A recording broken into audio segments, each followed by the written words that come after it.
Desde hace varios meses, cuando se suspendió toda la actividad futbolística en Argentina por el COVID-19, los estadios se encuentran vacíos.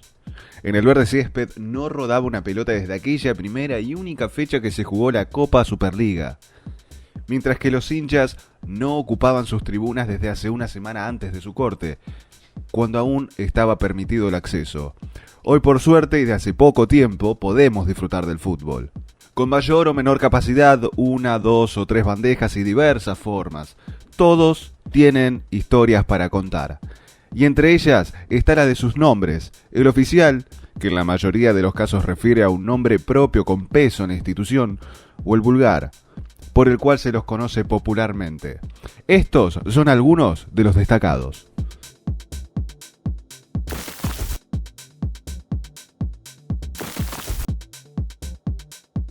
Seguimos con el estadio Diego Maradona.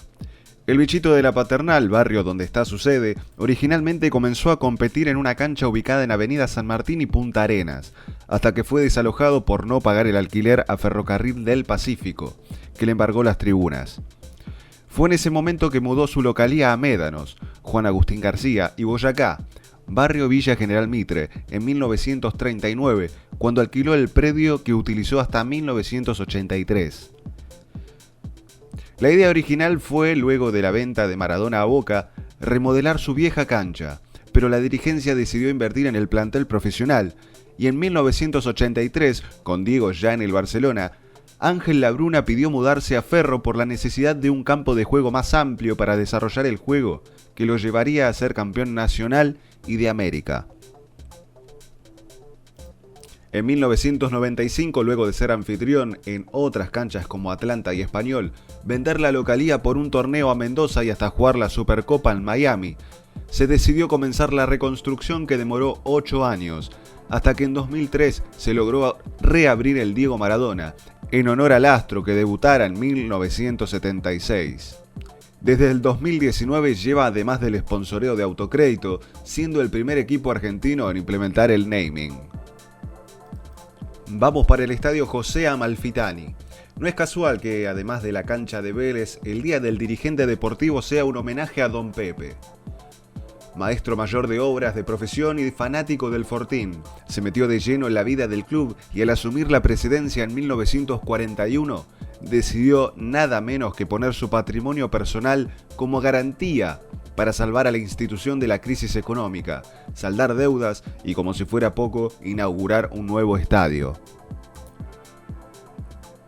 Tras el desalojo del viejo Fortín de Villaluro, donde era local desde su fundación y tuvo la primera cancha con iluminación artificial del país, Amalfitani tuvo la visión de aceptar las tierras pantanosas del arroyo Maldonado en Liniers, un sitio que parecía inhabitable, pero que el dirigente consiguió poner en valor, y en 1943 jugar el primer encuentro oficial con las viejas tribunas de la cancha anterior.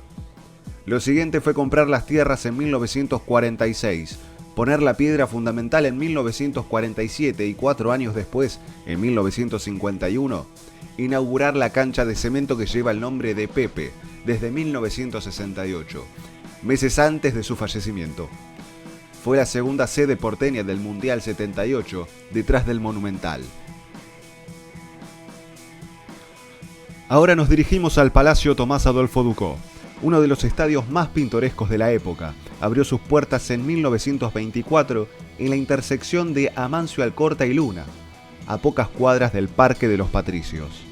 Bautizado originalmente como Jorge Newbery, en honor al presidente honorario y padre de la aviación argentina, contaba con tribunas de madera hasta que en 1939, por imposición del presidente Tomás Adolfo Ducó, se solicitó un préstamo para la adquisición de los terrenos y la remodelación por completo, con nuevas tribunas de cemento. Fue reinaugurado en 1947 y 20 años después se le dio el nombre de Coronel, que gobernaba el club al momento de inicio de la reconstrucción. El Estadio Nuevo Gasómetro, o Pedro Videgain. Aunque los logros de los últimos años, como la ansiada Copa Libertadores y varios títulos locales, lograron que los hinchas le tomaran cierto cariño, el sueño de cada hincha azulgrana es el cada vez más cercano regreso a Boedo, a los terrenos de Avenida La Plata, donde se emplazaba el gasómetro original. que llegó a tener una capacidad de 76.000 personas y fue sede de la selección argentina en los años 30. Con su casa expropiada durante la dictadura cívico-militar, el Ciclón peregró por la ciudad de Buenos Aires hasta que en 1988 su presidente Fernando Miele anunció la construcción del nuevo estadio y la ciudad deportiva en el Bajo Flores. Fue inaugurado en 1993 con el nombre de Pedro Videgain, responsable de la compra de los terrenos del viejo gasómetro en 1928 y presidente un año después. En su mandato, finalizado abruptamente al exiliarse y luego de ser detenido por los militares que dieron el golpe de Estado en 1930, San Lorenzo quintuplicó la masa societaria. La denominación de gasómetro tiene que ver con el parecido de la construcción original con los depósitos de gas licuado de la época. Viajamos a la zona sur del Gran Buenos Aires, en este caso a Avellaneda, precisamente al Cilindro, al presidente Perón.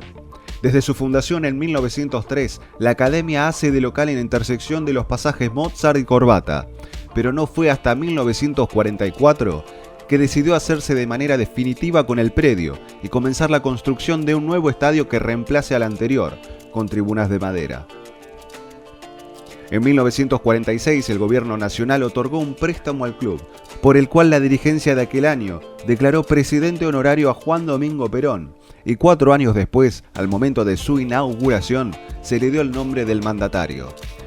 Su denominación vulgar, obviamente, tiene que ver con su forma cilíndrica. Nos cruzamos de vereda y vamos al Libertadores de América, o Ricardo Enrique Bocchini. Aunque lleva poco más de una década con este nombre, desde la reinauguración en 2009, la historia del estadio de Alsina y Cordero, hoy calle Bocchini, tiene su origen en 1925, con la compra de 6 hectáreas de una laguna, la cual fue secada para construir e inaugurar en 1928 el primer estadio de cemento en Argentina, conocido luego como la Doble Visera por sus características. Pero luego de la millonaria venta del Kun Agüero al Atlético Madrid, Julio Comparada comenzó a proyectar una remodelación integral. Su nombre fue elegido por los hinchas y refiere a los 7 títulos del Rojo en la Libertadores, que lo mantiene como el rey de copas. El año pasado, con Hugo Moyano como mandatario, se decidió homenajear con la denominación a Ricardo Bocchini, el mejor jugador de la historia de la institución.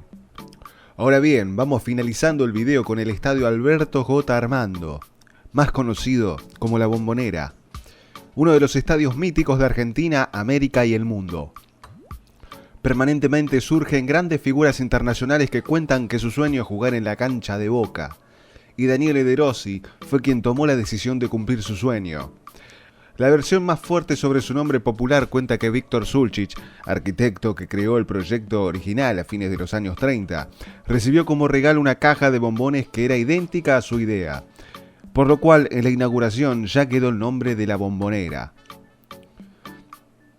En 1986, la dirigencia encabezada por Antonio Alegre decidió nombrarlo como Camilo Sichero, que fue el presidente con el que comenzaron las obras en Bransen 805, pero Mauricio Macri lo renombró a fines del 2000 para homenajear al Pampa, mandatario entre los años 60 y 80, y en cuyo mandato se obtuvieron las primeras 2 Copa Libertadores y la primera Copa Intercontinental. Por último nos mudamos al Monumental, al Antonio Vespucio Liberti. Originalmente River Plate tenía sus instalaciones en la esquina de Alvear y Tagle, pero para 1935 comenzó a pensar en una mudanza porque no podría seguir alquilando esos terrenos. Y fue su presidente, Antonio Vespucio Liberti, quien acumuló casi 20 años en el club, con 4 presidencias, quien decidió comprar los terrenos actuales, en los que en el siglo XIX se emplazaba el hipódromo de White, en un espacio ganado al Río de la Plata.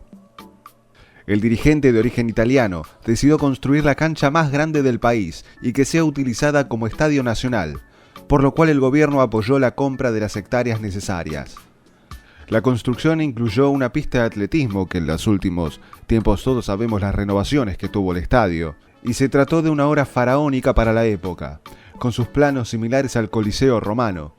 Lleva el nombre de Liberti desde el noviembre de 1986. Claro está, monumental por el tamaño que posee este místico estadio.